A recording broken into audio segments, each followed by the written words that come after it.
Welcome back dear students. आइए हम pronounce को कंटिन्यू रखते हुए डेमोन्स्ट्रेटिव प्रोनाउन को स्टडी करें।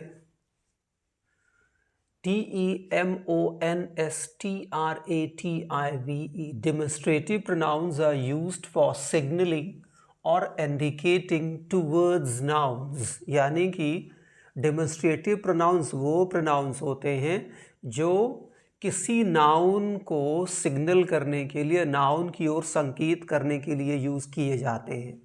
दिस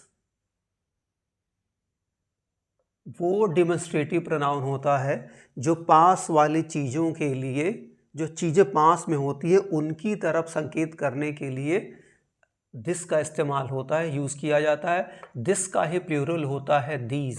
सो दिस एक किसी ऑब्जेक्ट के लिए, दीज एक से ज़्यादा ऑब्जेक्ट के लिए, और ऐसे ऑब्जेक्ट जो पास में हो, जो पास में है उनकी तरफ संकेत करने के लिए हम दिस सिंगुलर, दीज प्लूरल। जैसे कहना होगा कि यह कुत्ता है तो हम क्या कहेंगे? This is a dog. कहना होगा ये बकरियां हैं तो these are goats.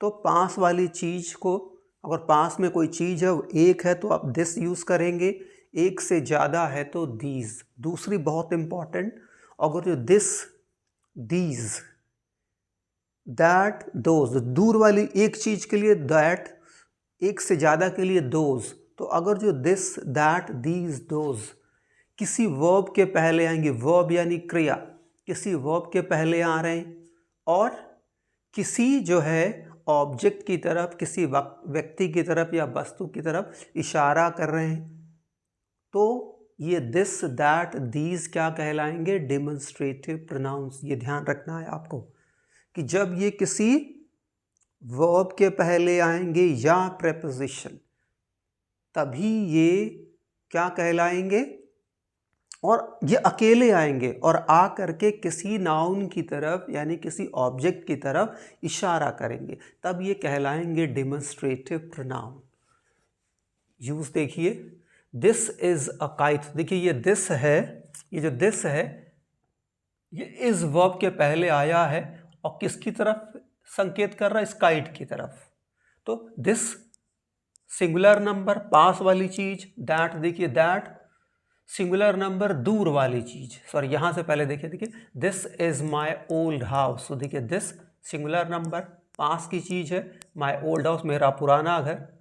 These are magazines, MAGAZINE। देखिए दीज आर, ये दिस का प्लूरल दीज, ये क्या है? पत्रिकाएं हैं। अब देखिए दैट इज माई वॉच, वो मेरी घड़ी है, यानी कि वो दूर है। तो दूर वाली एक चीज के लिए दैट का इस्तेमाल। देखिए ये सब वर्ब के पहले आ रहे हैं। फिर देखिए दोज आर फ्रॉग्स, वो मेढक हैं, यानी कि दूर हैं। तो यहाँ पे देखिए दोस्त किसके पहले आ रहा? वर्ब के पहले आ रहा। यहाँ देखिए दिस इज अ काइट, यह एक पतंग, यानी कि पास में है, एक है। That was not a boat, वह नाव नहीं थी, दूर की बात है। तो यहाँ आपने देखा दिस, दैट, दीज, दोज, ये किसी वर्ब के पहले आए हैं, और जब भी ये किसी वर्ब के पहले आएंगे, इनके बाद और आकर के ये किसी पास की या दूर की चीज़ की ओर इशारा करेंगे, तो ये डेमोन्स्ट्रेटिव प्रोनाउंस कहलाएंगे। अगला नोट देख लीजिए, that with its plural those is use to avoid the repetition of preceding noun. यानी कि दैट अपने प्लूरल दोज के साथ कब यूज होता है? किसी जो है प्रीसीडिंग नाउन, पहले यूज किए हुए नाउन को दोहराने से बचने के लिए हम दैट या दोज का इस्तेमाल करते हैं। जैसे देखिए द स्वीट्स ऑफ मुंबई, मिठाइयों की बात हो रही है। देखिए the sweets of Mumbai, Mumbai की, आर बेटर, अच्छी हैं, देन दोज ऑफ दिल्ली। यानी दोज किसके लिए आया है? यानी कि स्वीट्स ऑफ दिल्ली। के कह रहा है, द सेंटेंस कह रहा है the sweets of Mumbai, Mumbai की मिठाइयाँ, आर बेटर, अच्छी हैं, then those of Delhi, Delhi की मिठाइयों से, यानी कि दिल्ली की मिठाइयाँ, मिठाइयाँ की जगह पर हमने क्या यूज़ कर लिया है, दोज कर लिया है। ये हमें आपको ध्यान देना है। अगला यहाँ पे देखिए, the climate of Kanpur is better than that of Lucknow, यानी कि कानपुर का जो क्लाइमेट है वो किससे, sorry, the climate of Kanpur is not better, अच्छा नहीं है, than that of Lucknow, Lucknow से कानपुर का क्लाइमेट, जलवायु यानी अच्छी नहीं है। तो देखिए ये क्लाइमेट, यहाँ क्लाइमेट यूज़ किया गया, लेकिन यहाँ पर देखिए क्लाइमेट न यूज, क्लाइमेट की जगह पर ही क्या यूज़ किया गया है, दैट यूज़ किया गया है। यानी क्या होना चाहिए, the climate of Kanpur is not better than the climate of Lucknow. तो यहाँ क्लाइमेट के लिए हमने क्या यूज़ कर लिया, सिंगुलर है क्लाइमेट, इसलिए हमने दैट का यूज़ कर लिया है। ऊपर देखिए स्वीट्स प्लूरल हैं, तो हमने उनके लिए क्या यूज़ कर लिया, दोज कर लिया है। यही चीज़ आपको समझना है। अगला देखिए बहुत इंपॉर्टेंट ये है, when two things been already mention, जब एक साथ ऑलरेडी पहले दो चीज़ों का जिक्र हो चुका है, ऐसे केस में दिस किसको रेफर करेगा, लास्ट वाली को, और लास्ट वाली चीज को, और दैट किसको करेगा, पहले वाली चीज को। जैसे एग्जाम्पल में देखिए, good and bad offer themselves for your choice, यानी कि गुड और बैड खुद ही हमें एक चॉइस देते हैं। अभी हमारे ऊपर एक है गुड और बैड, क्या करें। तो कह रहा, सेंटेंस कह रहा, good and bad offer themselves for your choice. This, यानी कि देखिए दिस किसके लिए आ रहा है, बैड के लिए। दिस लीड्स टू मिजरी, यानी कि दिस के लिए, दिस किसके लिए आ रहा है, बैड के लिए आ रहा है। This leads to misery, this कहाँ ले जाएगा, मिजरी की तरफ, परेशानी की तरफ। दैट कहाँ ले जाएगा, दैट यानी कि गुड टू हैप्पीनेस, और दैट कहाँ ले जाएगा, हैप्पीनेस। तो यहाँ देखिए ये जो गुड आया है, इसको, इसके स्थान पे क्या आ जा रहा है, दैट आ जा रहा है। और यहाँ देखिए ये जो बैड आया है बाद में, उसके लिए क्या आ जा रहा है, उसके लिए ये दिस आ जा रहा है। अब देख लीजिए indefinite pronoun, someone, no one, one, none, few, others, many, all, anybody, somebody, some, ये सारे इंडेफिनिट प्रोनाउंस हैं। ये एक्चुअली इनमें से कुछ हमारे एडजेक्टिव्स भी हैं, लेकिन आपको ये ध्यान देना होगा कि जब सम या someone, no one, nobody, anybody, all, anyone या एनी, ये किसी नाउन की जगह पे इस्तेमाल होंगे। जब ये किसी नाउन की जगह लेंगे तब ये हमेशा इंडेफिनिट प्रोनाउंस होंगे। जैसे any, was anybody in the classroom, क्या कोई क्लासरूम में था। वॉज एनी बॉडी, यहाँ एनी बॉडी किसके लिए आ रहा, किसी नाउन के लिए। Some were standing on the road, some means ये किसी नाउन के लिए आ रहा।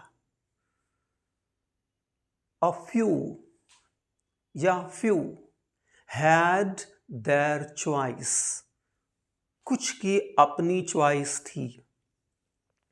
Someone is standing at the door, कोई दरवाजे पे खड़ा है। Nobody was interested in my proposal, nobody means, ये nobody किसके लिए, किसी नाउन के लिए। तो कह रहा कोई भी मेरे प्रपोजल में इंटरेस्टेड नहीं था। Some love the song, some hate the song, यानी कि some किसके लिए आ रहा, नाउन के लिए। some love the song, some ये ध्यान रखिएगा जब भी नाउन के लिए आएगा तो some आपको ये ध्यान देना होगा कि हमेशा जो है काउंटेबल नाउन यानी कि प्लूरल के लिए होगा। एग्जाम्पल के तौर पर आइए देख लेते हैं। देखिए, डू गुड टू अदर्स, दूसरों के लिए हमेशा अच्छा करो। ये अदर्स किसके लिए आ रहा है, किसी नाउन के लिए। तो ये क्या है, और चूंकि इनकी आइडेंटिटी क्लियर नहीं है इसलिए ये अदर्स हैं, यानी इसलिए इनको हम क्या कहते हैं, इंडेफिनिट प्रोनाउन। जैसे did you ask anybody to sing, क्या तुमने किसी से कहा गाने को। एनीबडी यानी कि कोई, कोई जो है नाउन, कोई पर्सन जिसकी आइडेंटिटी क्लियर नहीं है तो ये इंडेफिनिट प्रोनाउन। फिर देखिए ऑल वर प्रेजेंट, सारे लोग, सारे वहाँ मौजूद थे। ऑल आइडेंटिटी क्लियर नहीं है तो ऑल यहाँ पे क्या दिखा रहा, पर्सन्स, और क्या है, इंडेफिनिट प्रोनाउन। फिर some are born great, some means some people, some means people, कुछ लोग, तो यहाँ सम क्या है, इंडेफिनिट प्रोनाउन, जो प्लूरल सेंस, हमेशा प्लूरल नंबर रहेगा। फ्यू सस्टेन्ड इंजरी, कुछ लोगों को चोट लगे, तो ये फ्यू किसकी जगह आ रहा है, सम पीपल की जगह, और या फ्यू पीपल की जगह, कुछ लोगों की जगह। सस्टेन मीन्स रिसीव्ड, उन्हें लगी इंजरी, चोट। One must do once duty, one ये किसके लिए आ रहा है, किसी नाउन के लिए आ रहा, और आइडेंटिटी क्लियर नहीं है इसलिए ये क्या हुआ, इंडेफिनिट प्रोनाउन। आइडेंटिटी क्लियर नहीं है, किसी नाउन की जगह ले रहे हैं ये सारे वर्ड्स, तो ये होंगे इंडेफिनिट प्रोनाउन। और याद रखना आपको, जब वन यूज होगा एज सब्जेक्ट तो हमेशा उसका जो है पॉजेसिव केस होगा वंस, ONE'(S).